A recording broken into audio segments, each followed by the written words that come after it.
नमस्कार दोस्तों, मैं मुकेश कुमार ढाका, वरिष्ठ अध्यापक सामाजिक विज्ञान से 2013 से 17 तक और 2017 के बाद से वर्तमान में व्याख्याता इतिहास विषय से। परिचय इसलिए दिया है क्योंकि इस वीडियो में हम सेकंड ग्रेड सामाजिक विज्ञान के लिए कौन कौन सी बुक्स पढ़ें, किस तरह से तैयारी करें, क्या मार्क्स की प्लानिंग रहेगी और कहाँ ज़्यादा फोकस करना है, बुक लिस्ट, गाइड, सब चर्चा हम इस वीडियो में करेंगे।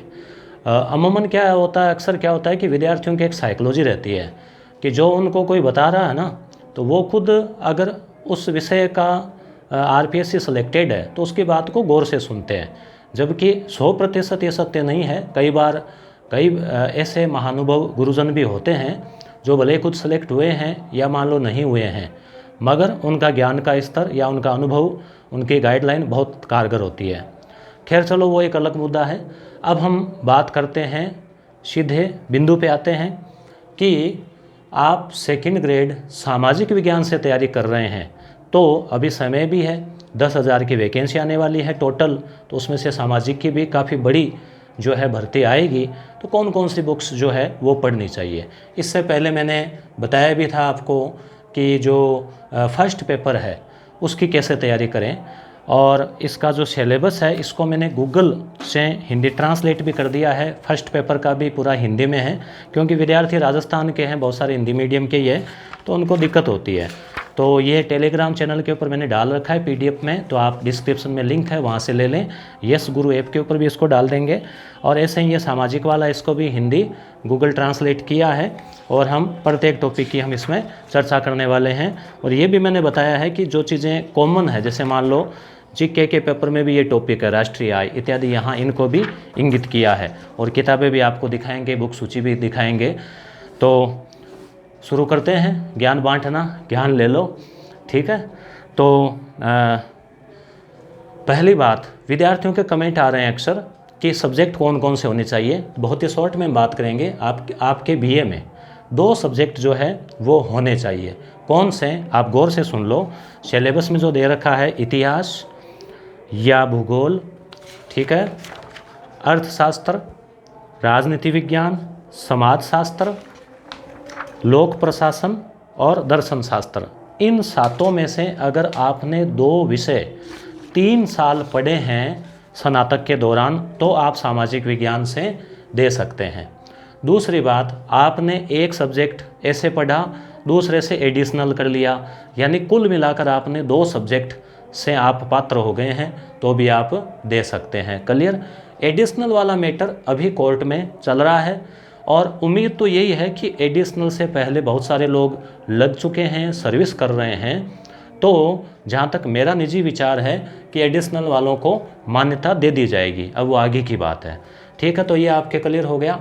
अब अंक विभाजन की बात करें तो पहला जो पेपर है उसमें 100 क्वेश्चन आते हैं, 200 अंक होता है। तो ये बहुत इंपॉर्टेंट है कि आप पहले पेपर पर भी पूरा फोकस करें, बराबर ध्यान दें। राजस्थान जीके हैं, करंट अफेयर है, साइकोलॉजी है। साइकोलॉजी आप रीट में भी पढ़ते हैं, फर्स्ट ग्रेड में भी आएगी, सेकंड ग्रेड में भी आएगी। करंट अफेयर आपको फर्स्ट सेकंड ग्रेड में पढ़ना ही है। राजस्थान जीके, आप राजस्थान के निवासी है, कोई सा भी एग्ज़ाम देना तो आपको पढ़ना ही है। तो केवल बचा वर्ल्ड वाला, विश्व का भूगोल और कुछ राजनीति यानी संविधान और भारत का भूगोल इत्यादि, वो टॉपिक इसमें एक्स्ट्रा बच रहे हैं। वो आप कुछ आपके हो सकता है 50% जो है वो दोनों में कॉमन भी है। तो जीके वाला पेपर भी आपका अच्छा होगा अगर आप सामाजिक से तैयारी करेंगे। इसका मैंने वीडियो लगाया था, लिंक डिस्क्रिप्शन में दे दूंगा कि पहले पेपर की तैयारी कैसे करें। एक सूचना और दे दूं कि पहले पेपर के लिए हमारी टीम ने, यस गुरु ऐप की टीम ने कोर्स लॉन्च कर दिया है। एक अभिक्रमिक अनुदेशन, एक सिस्टमेटिक तरीके से। अभी समय भी है, अभी आपके पास नई गाइड मार्केट में आई नहीं है, पुराने से हो सकता है कुछ विद्यार्थी ऊब गए हैं। तो हम लोगों ने एक सिस्टम सेट किया है कि हम हर रविवार आपको हस्तलिखित नोट्स, अलग अलग जो फैकल्टीज़ है, संजय पाल सर है, मैं हूँ, कई और जो टीचर्स हैं, वो नोट्स अवेलेबल करवाएंगे हर संडे आपको। आप उनको पढ़ें, याद करें, फिर उन्हीं में से 100 क्वेश्चन का टेस्ट होगा। तो इस प्रकार से हमने पूरे सिलेबस को डिवाइडेशन किया है। जैसे राजस्थान वाला पार्ट है, 80 मार्क्स है, तो उसके 8 पेपर होंगे 100 क्वेश्चन के, तो 800 क्वेश्चन प्लस एक कंबाइंड पेपर। इसी तरह से 60 अंक वाला है, उसके 6 क्वेश्चन। साइकोलॉजी है तो उसके 6 क्वेश्चन के 6 पेपर, साइकोलॉजी के 8 पेपर, फिर उसके कंबाइंड। इस प्रकार से कुल 3000 क्वेश्चंस पेपर के टेस्ट पेपर आपको मिलेंगे। और साथ ही साथ जो नोट्स बनाएंगे, नोट्स से पूरा सिलेबस कवर करवाएंगे ताकि आप उसको लिख सको। नोट्स है वो भी बेसिक किताबों से, अन्य स्रोतों से तैयार होगा, सार गर्भित देने का प्रयास करेंगे। तो इस तरह से आपके क्या है कि एक समानांतर तैयारी चलती रहेगी कि रोज़ आप 1-2 घंटा उसको दें। तो नोट्स को आप लिखें और हर रविवार को आप उनको जो है मूल्यांकन कर लें। मिलेंगे रविवार को ही, मगर आप डेली फिर कैसे पढ़ सकते हैं? जो नोट्स हैं उनको आप थोड़ा लिखा, उनको रिवीजन किया, पेपर को देखा, इस प्रकार से। तो इस तरह से आपको जो है एक वीकली टारगेट मिलेगा और करीब 4 से 5 महीने का रखा है एक अनुमान कि इतने में सिलेबस भी पूरा हो जाएगा और आपके ये जो 3000 क्वेश्चन के माध्यम से जो मूल्यांकन है वो भी साथ साथ होता रहेगा। और जल्द ही संजय पाल सर जो है 1-2 दिन में एक टाइम टेबल भी जारी करेंगे ताकि एक शेड्यूल बन जाए कि ये टॉपिक जो है आपको इस तरह से मिलने वाले हैं। वो क्लियर हो गया। अब सेकंड पेपर है। कुछ विद्यार्थी करेंगे सेकंड पेपर का भी कोर्स जो है वो लाओगे क्या, वो आगे की बात है। अब पहले हम बात करते हैं, एक बार पुनः मुद्दे पे आते हैं कि 10वीं और 12वीं, यहाँ तक का जो है 10वीं और 12वीं का 180 अंक का मैटर आने वाला है आपके सामाजिक में। तो 90 क्वेश्चन आपके कक्षा 10 और यानी कक्षा 10 तक या और 12 तक यानी माध्यमिक और उच्च माध्यमिक दे रखा है। तो माध्यमिक में कक्षा 6 से 10 तक की किताबें भी हो सकती है, केवल 9-10 की भी हो सकती है। तो आप मुख्यतः सेकंड ग्रेड बनने वाले हैं तो आप कक्षा 9-10 को पढ़ाने वाला जो है वरिष्ठ अध्यापक होता है। विशेष परिस्थितियों में 6 से 10 तक भी पढ़ाया जा सकता है, 11-12 में पढ़वाते हैं, वो अलग बात है। तो आप कक्षा 9, 10, 11 और 12 इन किताबों में जो टॉपिक है वो उसमें से 90 क्वेश्चन जो है आने का बोल रखा है, 180 अंक। बीए जो है स्नातक के स्तर, उसमें 40 क्वेश्चन यानी कि 80 अंक, और तो 90 और 40 ये हो गए 130। एमए लेवल का इसमें नहीं पूछा जाएगा, तो 130 और 20 क्वेश्चन आने आपके शिक्षण विधियों के, तो ये हो गए 40। तो इस प्रकार से 150 क्वेश्चन और 300 अंक, यानी प्रत्येक प्रश्न 2 अंक का है और नेगेटिव मार्किंग है 1/3। ये नए विद्यार्थी शायद पता नहीं होगा कि रीट में नहीं थी मगर बाकी सब एग्जाम में होती है। 1/3 का मतलब कि अगर आपके 3 क्वेश्चन गलत हो गए तो 1 सही चला गया, या फिर 0.6 चले जाते हैं 1 क्वेश्चन गलत होने से। तो अब देखो जैसे कि ये बात आपके क्लियर हो गई कि 9 से 12 तक की जो किताबें हैं उन पर भी आप ज़्यादा फोकस करें, ठीक है। ग्रेजुएशन वाली पर भी फोकस करना है। शिक्षण विधियाँ भी मायने रखती है, 20 क्वेश्चन है। अब विद्यार्थी, जैसे मैंने पहले वाला पेपर लगाया तो 1-2 विद्यार्थियों ने कमेंट किए कि केवल इतने पोथे पढ़ने के बजाय केवल एक लक्ष्य गाइड पढ़ लें तो बेड़ा पार नहीं होगा क्या? होगा, क्यों नहीं। कोई भी चीज़ कंपटीशन में न पर्याप्त है और न एक ही चीज़ जो है वो फुल एंड फाइनल है कि एक किताब कह दी वो फाइनल है। क्यों? ये फिर कंपटीशन का मतलब क्या हुआ? जैसे अभी रीट में भी था कि 6 से 10 तक की किताबें, 12 तक की किताबें, हालांकि मैटर आया है। विज्ञान में 27 क्वेश्चन आए हैं 30 में से, विज्ञान के रीट में। सामाजिक में भी बहुत सारे क्वेश्चन आए, मगर केवल ये नहीं कि 100% इसी किताब से पूछा जाएगा, ऐसा कोई कंपटीशन में नहीं होता है। तो अब जैसे हम बात करें कि पुस्तकें और गाइड दोनों पर ही बात करेंगे। पहले हम किताबों पर बात करते हैं कि अब आप सामाजिक की तैयारी के लिए मान लो आप कमर कस लिया आपने, 4-5 महीने आपके हाथ में है, तो पहले इच्छा होती है कि गाइड तो बाद में पढ़ लेंगे, पहले क्यों न किताबें पढ़ी जाए, बेसिक किताबें पढ़ी जाएँ, ठीक है। तो हम शुरुआत करते हैं। देखो, एक चीज़ और ध्यान रखना दोस्तों, मेरे साथ चोट हो गई थी कब, जब पहली सेकंड ग्रेड आई थी तो क्या हुआ था कि उसमें सिलेबस में ये देखो, जैसे सिलेबस है ना, इसमें ये कहीं नहीं दे रखा कि इतिहास के आगे अंक दिए हुए हैं कि 18 क्वेश्चन और 36 अंक, इसके आगे कोई अंक दे रखे हैं, नहीं दे रखे। इन्होंने सीधा देखो, इतिहास का इतना बड़ा है, भूगोल का फिर छोटा है, फिर अर्थशास्त्र का छोटा सिलेबस, फिर ये, और दर्शन शास्त्र का तो और ही छोटा है।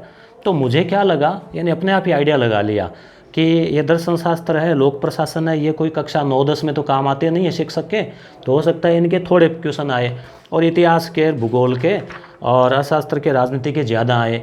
तो मैंने और हम जो साथ में तैयारी करने वाले थे इस पर ज़्यादा ध्यान दिया और इन सब्जेक्ट की उपेक्षा कर दी, तो उसका लॉस भी हुआ। और मैंने जो पहली बार सेकंड ग्रेड दिया 2011 वाली भर्ती, देखो मेरे पास अभी भी रिकॉर्ड है, तो उसकी कट ऑफ रही थी 305.45, देखो आपको दिख रहा होगा, और ये डीओबी रही थी। इस डीओबी का पहले अर्थ ही मालूम नहीं था कि इसकी क्या उपयोगिता है। इसकी उपयोगिता तब पता चलती है जब खुद के साथ बीतती है।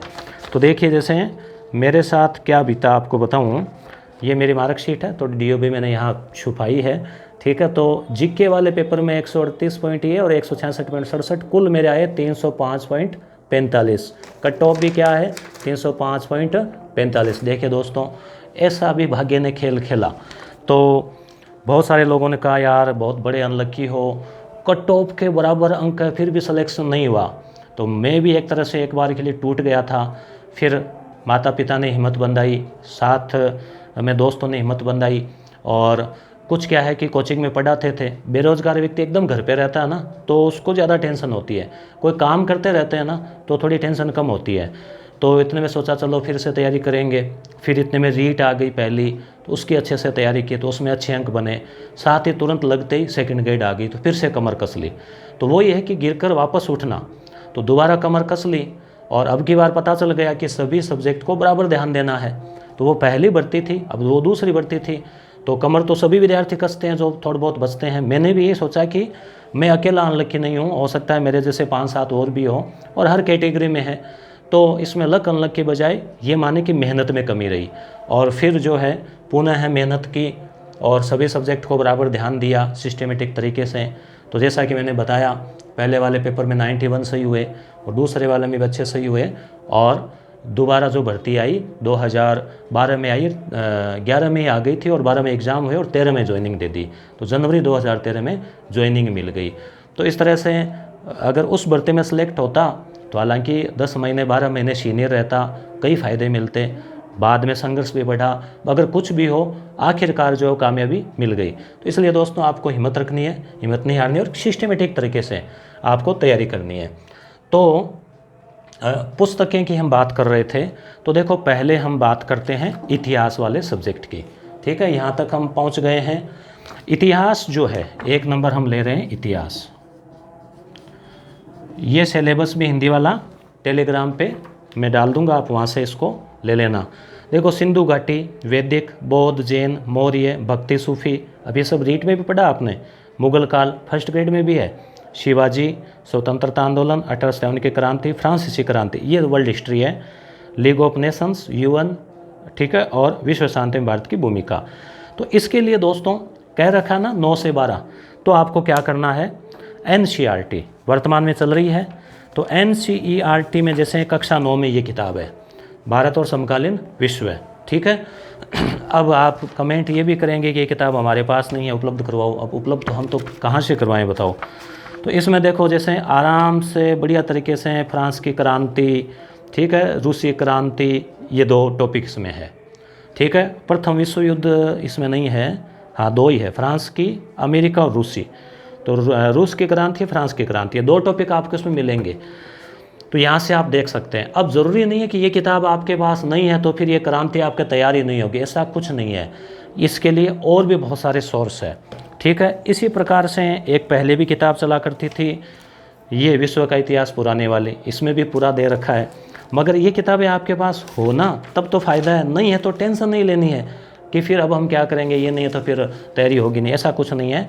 मैं आपको एक बार पहले दिखा रहा हूँ, बता रहा हूँ। आप अगर सोर्स की बात करें ना, एक ये विश्व इतिहास चलता है 11वीं एनसीईआरटी पर, ये आपके इस हिसाब से बिल्कुल भी काम की नहीं है। और इतनी जैसे ये जटिल, गूढ़, बोरिंग टाइप की है कि क्या पढ़ा और क्या नहीं पढ़ा कुछ समझ में नहीं आता, इस टाइप का इसमें दे रखा है। तो कोई ज़्यादा इंटरेस्टिंग नहीं है पढ़ने के हिसाब से मेरे नज़र से, परंतु जो पाठ्यक्रम है उसको पढ़ना भी होता है और पढ़ाना भी होता है, ठीक है।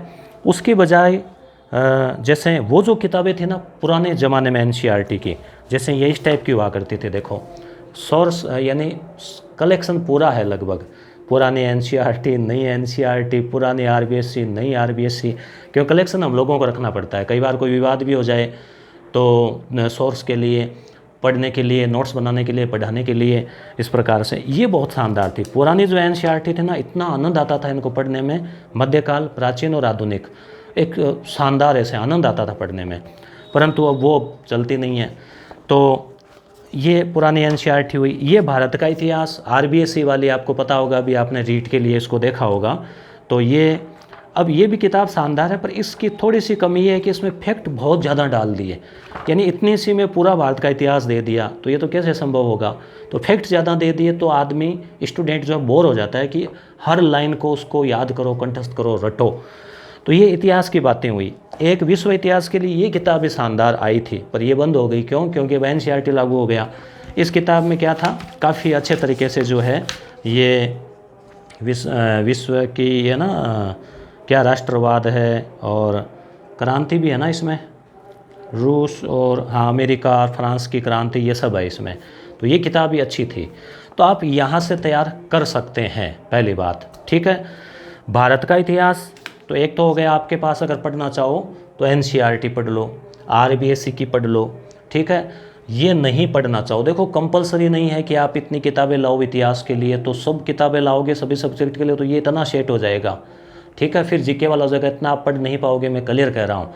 ये किताबें इसलिए दिखा रहा हूँ कि आपको पता चले और आपके दिमाग में थोड़ा सा जो है क्लियर हो, क्लियरिटी आए। तो अब क्या करें, एक हाँ ये भी चल रही है एनसीईआरटी, कहाँ, कक्षा 12, ये तो दिखा ही नहीं अभी आपको। कक्षा 12 में भारतीय इतिहास के कुछ विषय भाग 1, भाग 2, भाग 3। हालांकि इसमें विश्लेषण तो अच्छा है मगर मैटर बहुत कम है, बस ऐसे कहानियाँ टाइप की, ऐसे मतलब जैसे बच्चे खुद ही पढ़ लें क्या निकला, ऐसे फैक्ट बहुत कम निकलेंगे इसमें। तो आपको लगे तो आप पढ़ लो, नहीं लगे, देखो मेरे ख्याल से अभी कोर्स में चल रही है एनसीईआरटी, तो भारतीय इतिहास के लिए 3 भाग तो आपको पढ़ लेने चाहिए, अभी समय है। ठीक है, क्लियर हो गया। विश्व इतिहास के लिए आप जैसे फिर मैटर आपको ज़्यादा नहीं है, छोटा सा टॉपिक है, 3 टॉपिक है, तो आप कहीं से भी देख लें। आगे आप गाइड लोगे तो गाइड में से देख लेना। ठीक है, अब और क्या पढ़े इसके अलावा, तो देखो 2 चीज़ें मैं आपको बता रहा हूँ। एक तो आप इतिहास के लिए एनसीईआरटी कक्षा 12 की किताब पढ़ लो, 3 भाग है इसके। ठीक है, ऐसे कहानी के रूप में पढ़ लेना। दूसरा, आप जैसे लुसेंट की जीके वाली किताब आप रखते हैं, उसमें हिस्ट्री के 100-110 पेज है, वो पढ़ लेना।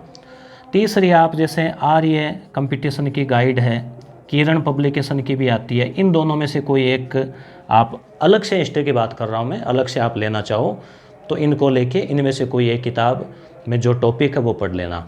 टॉपिक में भी विद्यार्थी कंफ्यूज होते हैं, जैसे मान लो यहाँ दे दिया कि मुगल काल, प्रशासनिक विशेषताएं और सांस्कृतिक उपलब्धियाँ। अब इसमें सारा आ गया, अकबर, बाबर, हुमायूं, उनके युद्ध वगैरह सब आ गए, क्योंकि सांस्कृतिक उपलब्धि है तो उन्होंने क्या क्या बनाए। प्रशासनिक विशेषताएं, प्रशासन, तो प्रशासन में केवल मुगल प्रशासन से काम नहीं चलेगा, प्रश्न कहीं से भी पूछ सकते हो। 1526 से 1707 है ना। अब सिलेबस में वो एक एक पॉइंट बताएंगे तो फिर सिलेबस 100 पेज का हो जाएगा ना। बौद्ध और जैन धर्म शिक्षाएं, बौद्ध धर्म के उत्थान और पतन के कारण, तो यहाँ जिन्हें बौद्ध का प्रचार किया वो भी आ जाएगा, विदेशों में प्रचार हुआ वो भी आ जाएगा, पतन के कारण आ जाएंगे। तो जैन धर्म भी पूरा है, बौद्ध धर्म भी पूरा है। मौर्य और गुप्त, तो मौर्य और गुप्त पूरा ही है, तो हिस्ट्री तो एक तरह से पूरी है, ये कंप्लीट ही है। तो अब आप केवल आर्य लाएंगे तो वो भी बहुत बड़ी भारी हो जाती है।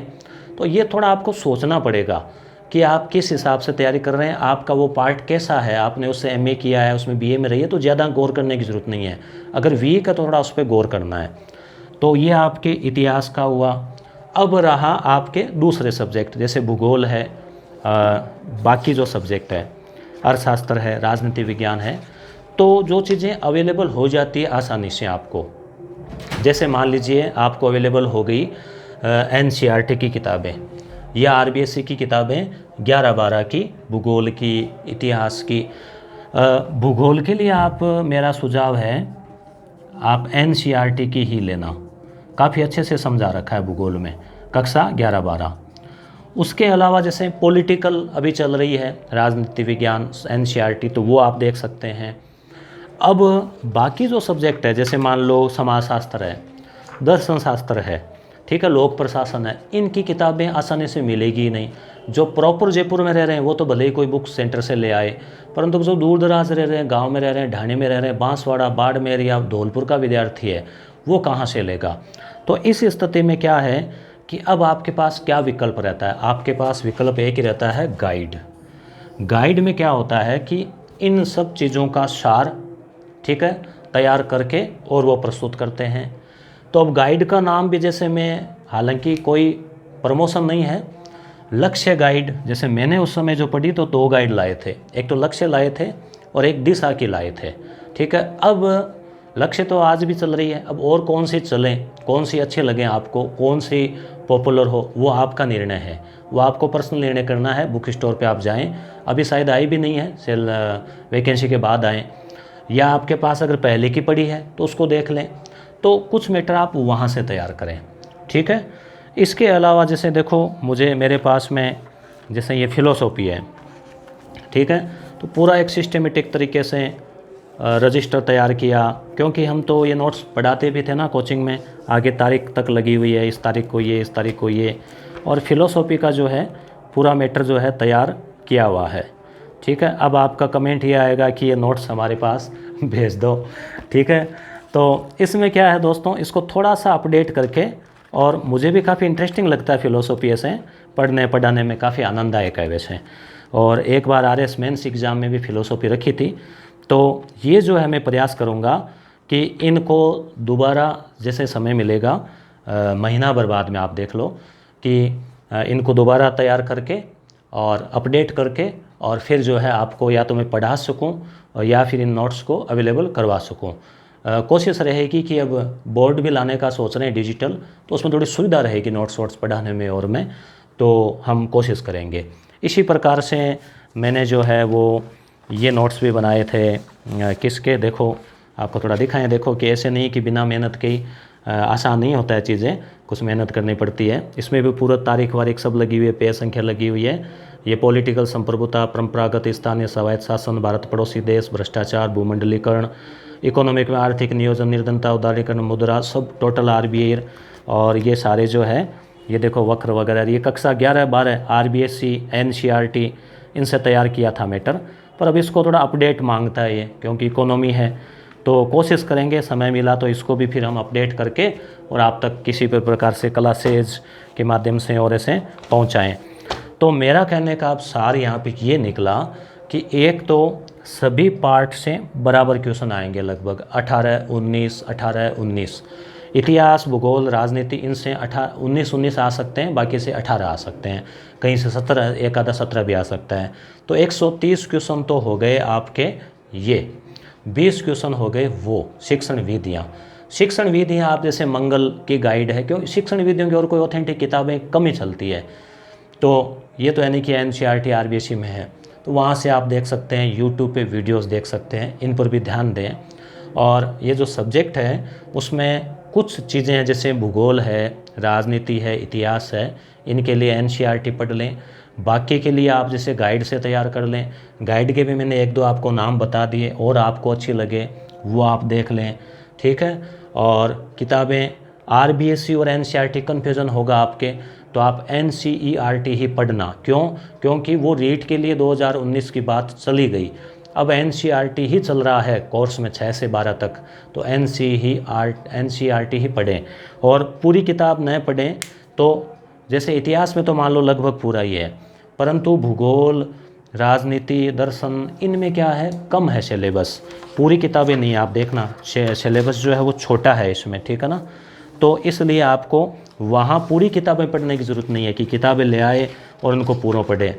दूसरी बात, आप उनसे ज़्यादा नोट्स में भी मत उलझना, नहीं तो आप पहले 6 से 10 तक की किताबें लाएंगे, फिर 11-12 के लाएंगे। मैं आपको एक्सपीरियंस बता रहा हूँ मेरे या मेरे साथियों के, तो उनके नोट्स बनाने में लगेंगे तो 6 महीने साल भर लग जाएंगे। तो उन किताबों को अंडरलाइन किया, पढ़ा, साइड में रखी, और मूल फोकस जो है फिर सार पर करना है कि कहाँ ध्यान देना है, या तो 11-12 पे करें, या फिर आपके पास जो गाइड रहेगी उस पर करें, और कुछ नोट्स वगैरह और भी टीचर भी अवेलेबल करवाएंगे, कुछ हम करवाएंगे, इस प्रकार से चलता रहेगा। तो दोस्तों वीडियो काफ़ी बड़ा हो गया है, और कैसी लगी आपको जानकारी, और भी कोई आपका है क्या कमेंट, तो आप कमेंट करें, कोई आपका क्वेश्चन हो तो। धन्यवाद।